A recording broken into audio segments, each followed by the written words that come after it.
Now on top stories, Bea Alonzo, hiniling na magbayad ng 30 million si OG Diaz dahil sa mga pahayag at paninira nito laban sa kanya.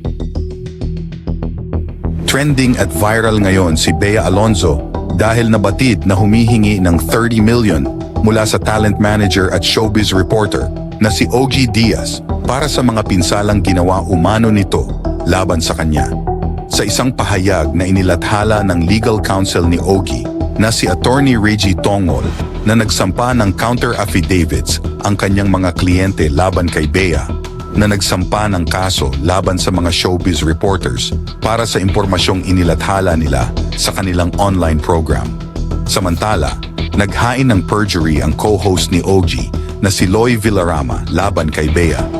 Sinabi ni attorney na naniniwala si Tongol na bigo si Bea na patunayan na may mali siya sa mga impormasyong ibinunyag ni Ogie tungkol sa kanya. Pinagtatalunan din nila na public figure si Bea. Sa pagiging artista, ang complainant in effect ay nagbigay sa publiko ng lehitimong interes sa kanyang buhay at sa kanyang trabaho. Kaya naman, ang mga post at pagbigkas ng paksa ng mga co-host ni Ginong Diaz ay nasa larangan ng patas na komento sa kanyang trabaho bilang isa sa mga artista sa Pilipinas.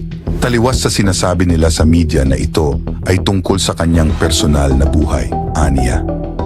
Sa ilalim ng ating mga batas, ang mga patas na komentaryo sa mga usapin ng pampublikong interes ay may pribilehiyo at bumubuo ng isang wastong depensa sa isang aksyon para sa libelo o paninirang puri dahil ang demokrasya ay magiging walang kabuluhan kung walang libreng pagtalakay sa mga pampublikong gawain.